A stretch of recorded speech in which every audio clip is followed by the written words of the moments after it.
ये लूसेंट में प्राचीन भारत का चैप्टर नंबर 2 है, जिसका नाम है ऐतिहासिक स्रोत। चलिए इसके क्वेश्चन को देखते हैं। पहला क्वेश्चन है, बीते हुए युगों की घटनाओं के संबंध में जानकारी देने वाले स्रोतों को कहा जाता है ऐतिहासिक स्रोत। निम्नलिखित में से कौन सा कथन सही है? साहित्यिक स्रोत की तुलना में पुरातात्विक स्रोत अधिक प्रमाणित होते हैं। किस वेद में प्राचीन वैदिक युग की संस्कृति के बारे में सूचना दी गई है? ऋग्वेद में। निम्नलिखित में से कौन सा ग्रंथ श्रुति ग्रंथ का अंग नहीं माना जाता है? पुराण। निम्नलिखित में से कौन सा ग्रंथ यह दावा करता है जो उस ग्रंथ में है वह विश्व में है और जो उस ग्रंथ में नहीं है वह विश्व में अलभ्य है? महाभारत। त्रिपिटक धर्म ग्रंथ है। बौद्धों का। जातक किसका ग्रंथ है? बौद्ध। मिलिंद पन्हो यानी मिलिंद के प्रश्न राजा मिलिंद और किस बौद्ध भिक्षु के मध्य संवाद के रूप में है?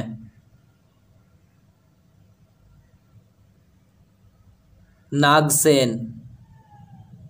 निम्नलिखित में किसकी तुलना मैकियावेली के प्रिंस से की जाती है?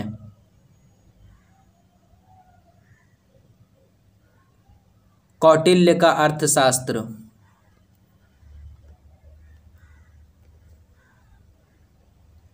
कौटिल्य के अर्थशास्त्र में किस पहलू पर प्रकाश डाला गया है? राजनीतिक नीतियां।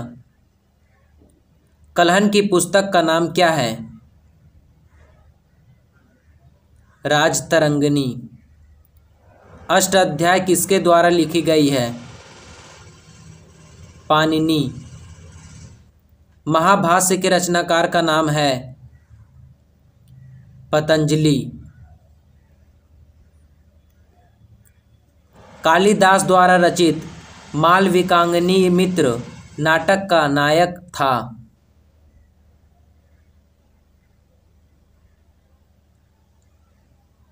अग्निमित्र। हर्षचरित किसके द्वारा लिखी गई थी? बाणभट्ट। विक्रमांक चरित के रचनाकार का नाम है? बिल्हन। चंद बरदाई द्वारा रचित ग्रंथ का नाम है? पृथ्वीराज रासो। निम्न में से कौन सिकंदर के साथ भारत आने वाला इतिहासकार नहीं था? हेरोडोटस। निम्नलिखित में से किस विदेशी यात्री ने भारत का दौरा सबसे पहले किया था? मेगास्थनीज। मेगास्थनीज की पुस्तक का नाम क्या है? इंडिका।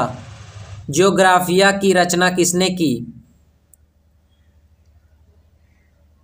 स्ट्रैबो।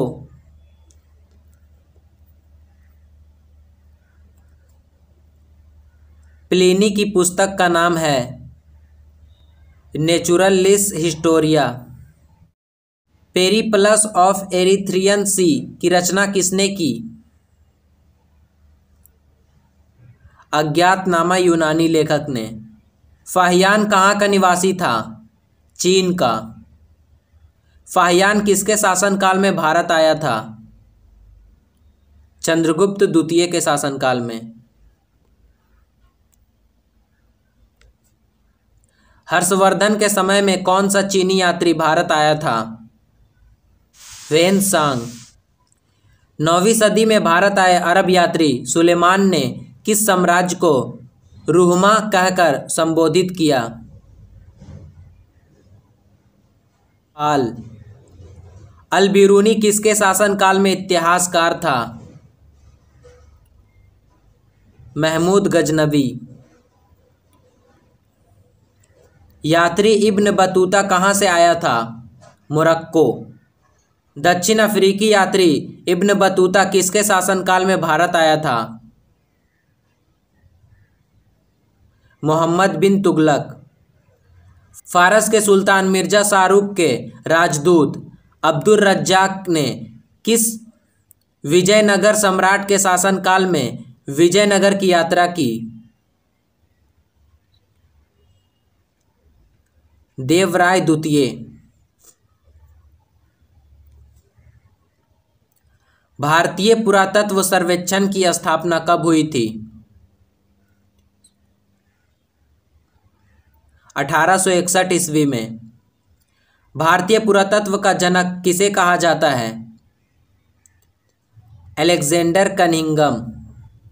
निम्नलिखित विद्वानों में हड़प्पा सभ्यता का सर्वप्रथम खोजकर्ता कौन था? दयाराम साहनी। हड़प्पा सभ्यता की खोज किस वर्ष में हुई?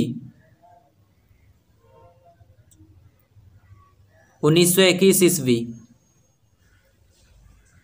सिंधु घाटी सभ्यता को खोज निकालने में जिन दो भारतीयों का नाम जुड़ा है वे हैं दयाराम साहनी एवं राखाल दास बनर्जी। हड़प्पा एवं मोहनजोदड़ो की पुरातात्विक खुदाई के प्रभारी थे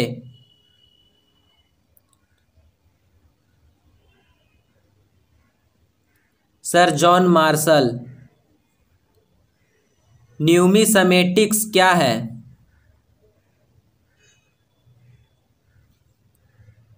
सिक्कों व धातुओं का अध्ययन। एशिया माइनर स्थित बेगाज कोई का महत्व इसलिए है कि वहां से जो अभिलेख प्राप्त हुए हैं उनमें 4 वैदिक देवताओं इंद्र, वरुण, मित्र व नासत्य का उल्लेख मिलता है।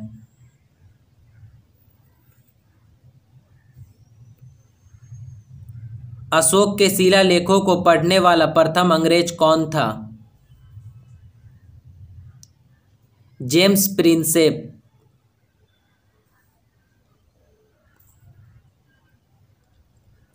अशोक के अधिकांश अभिलेख किस भाषा व लिपि में हैं? प्राकृत व ब्राह्मी। कहाँ से अशोक के द्विभाषाई अभिलेख प्राप्त हुए हैं?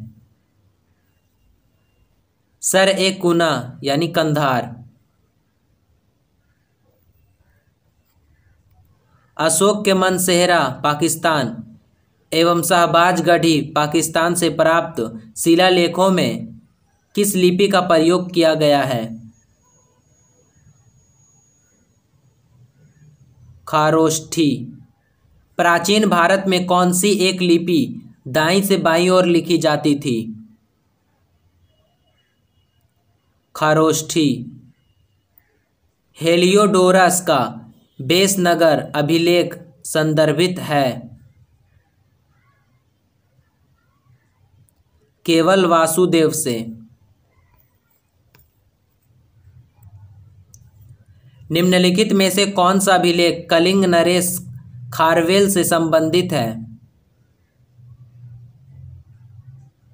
हाथी गुम्फा। सर्वप्रथम भारत में विशुद्ध संस्कृति भाषा में लंबा अभिलेख किस राजा द्वारा जारी किया गया? शक छत्र रुद्रदमन द्वारा। काव्य शैली का प्राचीनतम नमूना किसके अभिलेख में मिलता है? रुद्रदमन के। निम्नलिखित में से किस अभिलेख में चंद्रगुप्त मौर्य और अशोक दोनों का उल्लेख किया गया है? महाक्षत्रप रुद्रदमन का जूनागढ़ अभिलेख। समुद्रगुप्त की सैनिक उपलब्धियों का वर्णन उसके किस अभिलेख में उपलब्ध है? प्रयाग के। प्रयाग प्रशस्ति अभिलेख का लेखक हरिसेन किस शासन का दरबारी कवि था? समुद्रगुप्त। मेहरौली दिल्ली स्थित लौह स्तंभ का निर्माण किस सदी में हुआ?